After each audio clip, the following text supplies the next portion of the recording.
વડોદરા શહેરની સાંજસમાં સુરસાગર સરોવરની મધ્યમાં 111 ફૂટ ઊંચી શ્રી સર્વેશ્વર મહાદેવની પ્રતિમા છે, જે પ્રતિમા સત્યમ શિવમ સુંદરમ સમિતિ દ્વારા તૈયાર કરાવાય છે।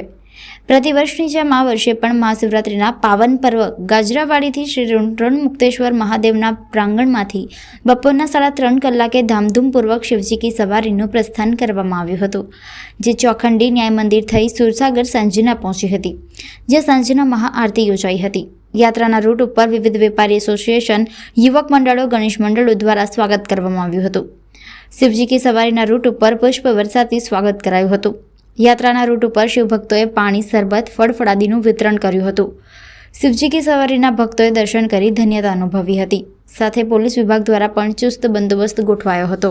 છેલ્લા એક સપ્તાહથી શિવ સપ્તાહનું આયોજન કર્યું અને 3 કાર્યક્રમો જુદા જુદા વિસ્તારની અંદર સંગીતમય કાર્યક્રમનું આયોજન થયું। એની અંદર જે અદ્ભુત પ્રતિસાદ સાંભળ્યો છે અને જે લોકોમાં ભક્તિભાવ અને જે ઉત્સાહ જોવા મળી રહ્યો છે, એ જોતાં આ વખતે શિવજી કી સવારીમાં 5 લાખ કરતાં પણ વધુ જનમેદની જન સહેલાબ ઉમટી પડે તે પ્રકારનો ઉત્સાહ જોવા મળી રહ્યો છે। છેલ્લા કેટલા દિવસથી સુંદર તૈયારી શહેરમાં એક માહોલ ઊભો થયો છે શિવજી જે ચાલે છે કે શિવ કી સવારી સાવલીના મહારાજે એમને આશીર્વાદ આપેલા કે વડોદરા શહેરની અંદર એક શિવની પ્રતિમા બને અને શિવની સવારી આ વડોદરા શહેરમાંથી નીકળે, એમની આજ્ઞા માનીને સત્યમ શિવમ સુંદરમ ટ્રસ્ટ અને એમાં ખાસ કરીને આપણા ધારાસભ્ય યોગેશભાઈ પટેલ અને એમની સાથેના બધા લોકોએ ભેગા મળી અને આપેલો વચન પાડીને આ ભવ્ય શિવજીની પ્રતિમા સુરસાગર ઉપર ઊભી કરી છે। એના સોનાનો વરખ ચડાયો છે। આ શિવની સવારી વડોદરા શહેરને આશીર્વાદ આપવા માટે નીકળે છે। મારું માનવું છે કે શિવ કી સવારીએ આખા હિન્દુસ્તાનની અંદર એક અનેરું વાતાવરણ આ વડોદરા શહેરમાં જે ઊભું કર્યું છે, એમાંથી પ્રેમ અને એક આદર થાય છે। શિવ ભગવાન તો બહુ કરુણાવાળા ભગવાન છે। કહે છે કે એમને વચન આપ્યું તો વચન માટે એમને બી પોતાનો સ્વાંગ બદલવો પડે અને બહુ ગુસ્સેવાળા બી છે। કહે છે કે તીસરી આંખ ખુલતી હોય તો પ્રલય આતા હૈ। એવા શિવની ભક્તિ કરનારાઓ આ શહેરની અંદર ડગલે ને પગલે તમને મળશે અને ખાસ કરીને માતાઓ બહેનો શિવની પૂજા બહુ કરે છે। હું સૌ શિવ ભગવાનથી પ્રાર્થના કરું છું કે હે શંકર ભગવાન, હે શિવ ભગવાન, આ વડોદરા શહેર પર હંમેશા તમારા આશીર્વાદ બને રહે, લોકોના ઘરમાં સુખ શાંતિ આવે। આ જ રીતે જે પ્રેરણા આપેલી છે સાવલી મહારાજે, એ પ્રેરણા નિરંતર ચાલુ રહે। અમારા પછી બી લોકો આ શિવની સવારી ચાલતી રહે અને ખૂબ અનેરું વાતાવરણ આ શહેરમાં ભાઈચારાનું વાતાવરણ બંધાય, તે પ્રમાણે ભગવાનથી પ્રાર્થના કરું। વડોદરા કલા અને સંસ્કૃતિની નગરી એવા આપણું વડોદરા શહેર, જે ધાર્મિક પરંપરાઓ અને સંસ્કૃતિને અકબંધ રાખી અને દરેકે દરેક તહેવાર હોય, પછી એ કોઈ પણ ધર્મનો તહેવાર હોય, સૌ સાથે મળીને હળીમળીને ઉજવતા હોય છે।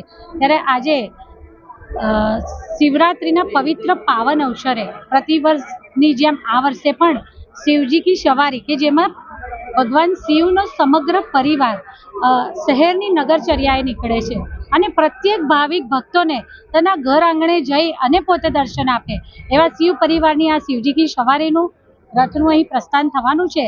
ત્યારે અહીંયા આખું વડોદરા શહેર કહી શકીએ કે ઉમટી ગયું છે અને ભગવાન શિવની ભક્તિમાં લયલીન થઈ અને સૌ આ શિવ સવારીમાં જોડાવા માટે અહીં ઉપસ્થિત થયા છે। સંસ્કારી નગરી, કલા નગરીમાં જે આજનો ખાસ મહત્વનો તહેવાર શિવરાત્રિ, એની આપણા માધ્યમથી તમામ શહેરીજનોને શુભેચ્છા પાઠવું છું। અને આ શિવરાત્રિના પવિત્ર દિવસે જે વડોદરામાં પરંપરાગત મુજબ વર્ષોથી જે વડોદરાની આન બાન ને શાન કહેવાય એવી જે શિવજી કી સવારી જે ઋણમુક્તેશ્વર મહાદેવથી શરૂ થઈને શહેરના મધ્યમાં થઈને સુરસાગર ખાતે જ્યારે એની પૂર્ણાવતિ થાય છે અને સુરસાગરના મધ્યમાં જે સોના જડિત શંકર ભગવાનની મૂર્તિ એક આકર્ષણનું કેન્દ્ર છે। અને આ ઐતિહાસિક આપણી જે શિવજી કી સવારી, જેના દર્શનના લાભ તમામ શહેરીજનો લે છે। આખા વડોદરા શહેરના તમામ શહેરીજનો એવું કહેવાય કે આખું વડોદરા ઉમટી પડે એમના દર્શન કરવા। અને આજે એવા પવિત્ર દિવસે શિવજીની સવારીમાં અહીંયા સહભાગી થઈને પોતાની જાતને ભાગ્યશાળી સમજીએ છીએ। આજના ખાસ દિવસે શહેરીજનો માટે પણ પ્રાર્થના કરીએ અને જેવી રીતે આપણે ભાઈચારા અને એકતાના સંદેશથી આ તહેવાર ઉજવીએ છીએ, આ શિવજી કી સવારી પણ જે રીતે રંગે ચંગે નીકળે છે, આવી રીતે શિવ પરિવારના આશીર્વાદ તમામ શહેરીજનો પર રહે એવી પ્રભુચરણમાં પ્રાર્થના. જય ભોલે. शिवरात्रि के इस महापर्व पर सभी बड़ौदा वासियों को हार्दिक शुभकामनाएं और ये प्रसन्नता हर्ष और उल्लास की बात है कि आज भगवान शिव जी की सवारी यहाँ से प्रस्थान कर रही है। हम सभी बड़ौदा वासी भगवान शिव की सेवा में खड़े रहें, इनका कीर्तन करें, इनका स्मरण करें और जो शिव जी की सवारी पूरी बड़ौदा की है और योगेश काका, योगेश भाई अपना नेता, उनको शुभकामनाएं और जितने भी इसमें हम आप सभी को शुभकामनाएं, क्योंकि ये भगीरथ कार्य हो रहा है, बड़ौदा का एक ऐतिहासिक कार्य है। ભક્તિની નગરી વડોદરા અને ભગવાન શિવજીની શિવરાત્રિ આજે વડોદરા એક ઉત્સવમય બની છે, ભક્તિમય બની છે. આપણા લોકપ્રિય અને સિનિયર ધારાસભ્ય યોગેશભાઈ દર વર્ષે શિવરાત્રિના દિવસે ભગવાન શિવ પરિવાર સાથે વડોદરાની નગર યાત્રાએ નીકળીને વડોદરાવાસીને દર્શન આપે. આવો લાવો વડોદરાવાસી પણ પોતાના જીવનમાં છોડવા માગતા નથી અને રાહ જોઈને બેઠા હોય છે. ભગવાનને પ્રાર્થના કરીએ હંમેશા આપની કૃપા વરસે અને શિવજી તો બોડા છે શિવજી, અને હંમેશા બોડો શિવ શંકર સૌની ઉપર કૃપા કરે છે. તો શંકર દાદાને આજે શિવરાત્રિના દિવસે શિવ પરિવાર સાથે નગરજનોને દર્શન આપવા માટે નીકળ્યા છે. શિવજીને ઓમ નમઃ શિવાય.